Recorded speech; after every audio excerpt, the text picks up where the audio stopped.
Friends, మీకు ఈ video నచ్చితే లైక్ చేయండి, సబ్స్క్రైబ్ చేయండి. శోభత్ చంద్రాన్ని చంపింది అపూర్వ అనే నిజం తెలుసుకున్న శరత్ చంద్ర, నీలాంటిది బ్రతకకూడదు అపూర్వ, నేను కూడా శోభత్ చంద్ర దగ్గరనే పంపిస్తాను అని గాజుగ్లేసే పర్ల కుట్టేసి దాన్ని ముక్కలతో సహా అపూర్వని పడవబోతూ ఉంటాడు. దాంతో అపూర్వ వద్దు బావా వద్దు బావా అని చెప్పి శరత్ చంద్రని గట్టిగా దూరంగా నెట్టేస్తూ ఉంటుంది. దాంతో శరత్ చంద్ర అయితే అప్పటికే కృష్ణప్రసాద్ పగలు కొట్టిన గాజు బాటిల్ ముక్కని ఫ్లోర్పై పడిపోయి ఉంటుంది. శరత్చంద్ర ఆ గాజు ముక్కతో పడిపోతూ ఉంటాడు. ఆ గాజు ముక్క కూడా శరత్చంద్ర గడుపులోకి గుచ్చుకుపోతూ ఉంటుంది. ఇక అపూర్వ అయితే శరత్చంద్ర పరిగెట్లేదు అని చెప్పేసి అలా తిప్పి చూడగానే శరత్చంద్ర కడుపులో మొత్తం కూడా గాజు సీసా గుచ్చిపోవడం చూసి భయంతో వణికిపోతూ, ఇప్పుడు బాబాని నేను హాస్పిటల్కి తీసుకుని వెళ్ళి బతికించాను. బావ నా ప్రాణాలు తీసేస్తారు, లేకుంటే నేను ఇక్కడ ఉన్నాక నేనే బావను చంపాలని చూశాను అని చెప్పి పోలీసు నన్ను అరెస్ట్ చేయిస్తారు. ఇప్పుడు ఏం చేయాలి అని అపూర్వ పక్కన టేబుల్ పైన ఉన్న శరత్చంద్ర ఫోన్ ఓపెన్ చేసి చూస్తూ అందులో లాస్ట్గా భూమికి శరత్చంద్ర చేసి ఉంటాడు. దాంతో అపూర్వ బావ భూమికి ఫోన్ చేశాడు కాబట్టి ఇక్కడికి భూమి వస్తుంది. ఆ భూమికి ఇక్కడికి వచ్చేసరికి పోలీసులు ఇక్కడ వచ్చేలాగా ప్లాన్ చేశాను అంటే మా బావను చంపాలని చూసి భూమి అని చెప్పి భూమిని అరెస్ట్ చేయవచ్చు. హాస్పిటల్లో మా బావను ఎలాగోలా చంపేయవచ్చు.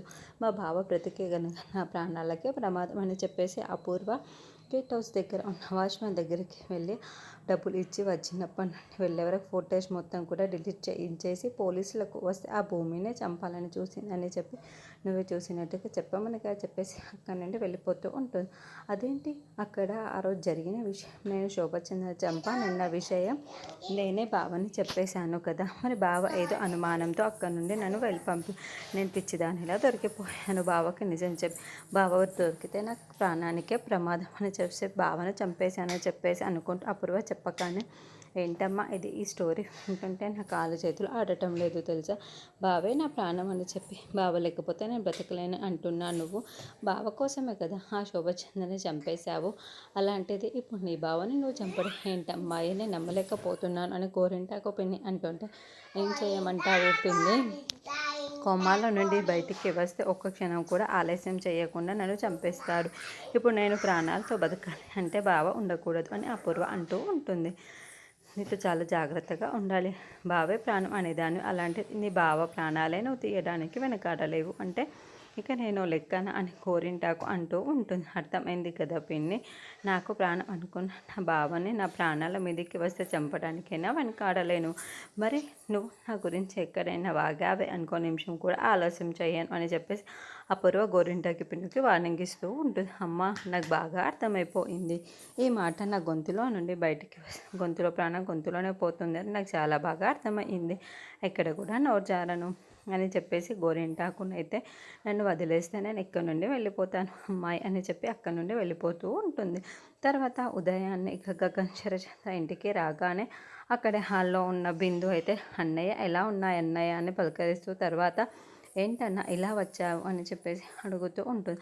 అప్పుడు ఇంట్లో ఉన్న వాళ్ళందరూ హాల్లోకి వస్తారు. నేను బాగానే ఉన్నానమ్మా, ఇప్పుడు నేను వచ్చిన విషయం ఏంటంటే నాకు భూమికి పెళ్ళని మీడియాలో అనౌన్స్ చేశారు కదా, ఆ విషయం మీరు అందరూ టీవీలో చూసే ఉంటారు కదా, అందుకే భూమి తన పెళ్లి కోసం అని చెప్పి ముహూర్తాలు పెట్టించాను, దానికోసమని షాపింగ్ చేయాలి కదా, చీరలు నగలు పెళ్ళికి కావాల్సిన సామాన్లన్నీ షాపింగ్ చేద్దామని చెప్పి భూమిని తీసుకెళ్ళడం కోసం వచ్చాను అని చెప్పగానే గగన్ చెప్తూ ఉంటే భూమి చాలా అమ్మాయి నీతో ఎందుకు వస్తుంది అని చెప్పేసి మీరా అంటుంది. భూమి నాతో షాపింగ్కి రావడం ఇష్టం లేదు అని ఒక్క మాట చెప్పితే చాలు, నేను ఇక్కడ నుండి నోరు మూసుకొని వెళ్ళిపోతాను అని అప్పుడే భూమి మెట్లు దిగి కిందికి వస్తూ ఉంటే గగన్ గారు అని చెప్పేసి ఎంతో సంతోషంగా పలకరిస్తూ ఉంటుంది. గగన్ అయితే భూమి మన పెళ్లి ముహూర్తాలు పెట్టించేశాను, దానికి షాపింగ్ చేయాలి కదా, ఇప్పుడు నాతో షాపింగ్ చేయడానికి నీకు ఎలాంటి ఇబ్బంది లేదు కదా భూమి అని చెప్పేసి గగన్ అడుగుతూ ఎలాంటి ఇబ్బంది లేదు గగన్ గారు, పదండి వెళ్దామని చెప్పేసి భూమి అంటుంది. ఆగు భూమి, మీ నాన్న చంపాలని చూసిన వాడితో నీ పెళ్ళేంటి, పైగా దానికోసం నువ్వు ఈరోజు షాపింగ్ వెళ్ళడం ఏంటి, నాకు ఇష్టం లేదు భూమి అని చెప్పేసి మీరా అంటూ, అత్తయ్య చూడండి నేను ఎప్పుడో చెప్పాను గగన్ గారు ఎలాంటి తప్పు గగన్ గారు నాన్నని చంపాలని చూడలేదు, ఆ విషయం నీకు తొందరలోనే తెలుస్తుంది అత్తయ్య, నువ్వు అపార్థం చేసుకొని ఏవేవో మాట్లాడదు అత్తయ్య అని చెప్పేసి భూమి గగన్ గారు పదండి వెళ్దామని చెప్పేసి అంటూ దాంతో గగన్ అలాగే భూమి పద వెళ్దామని చెప్పేసి చేయిని అందించగానే భూమి ఎంతో ప్రేమగా గగన్ చేయిని పట్టుకుని ఉంటుంది. ఇదంతా చూస్తున్న చెర్రి ఎంతోగానో బాధేస్తూ ఉంటాడు. ఒకవైపు అపూర్వ కోపంతో రగిలిపోతూ ఉంటుంది. తర్వాత ఏమో భూమి గగన్ చెయ్యి పట్టుకొని అపూర్వ దగ్గరికి వచ్చేసి, పిన్ని నేను నా పెళ్లి షాపింగ్ కోసం మా ఆయనతో కలిసి వెళ్తున్నాను, నువ్వు నాన్నని జాగ్రత్తగా చూసుకో పిన్ని నేను వచ్చే వరకు అని చెప్పేసి భూమి అలా అపూర్వ దగ్గరికి వచ్చి మాట్లాడుతూ ఉంటే అపూర్వకు ఇంత కోపం వస్తూ ఉంటుంది.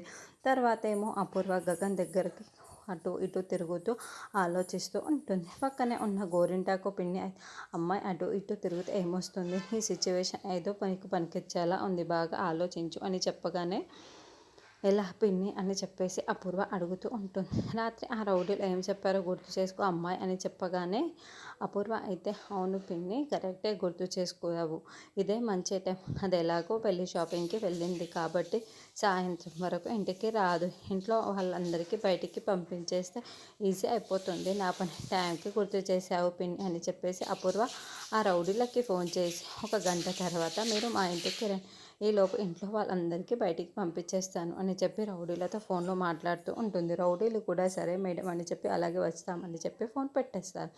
తర్వాత ఏమో అపూర్వ మీరా దగ్గరికి వచ్చి మీరా ఏం చేస్తున్నావు అని చెప్పేసి అడుగుతూ ఉంటే ఏముంది వదిన భూమి వెళ్ళిపోయినందుకు బాధగా ఉంది అని చెప్పేసి అంటూ ఉంటుంది.